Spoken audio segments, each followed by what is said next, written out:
Call this special public meeting of the Board of Trustees of Humboldt Independent School District to order.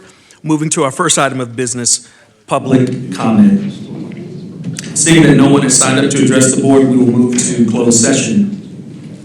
A closed session of the board will now be held on the matters contained in the notice for this meeting in accordance with the provisions of the Texas Education Code, section 11.159. The board will receive continuing education for board members under Texas Administrative Code Title 19, Section 61.1, relating to team building. The time is 1:32 p.m. The time is 4:18. We will now reconvene into open session.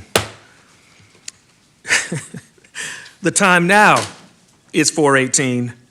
This meeting is adjourned.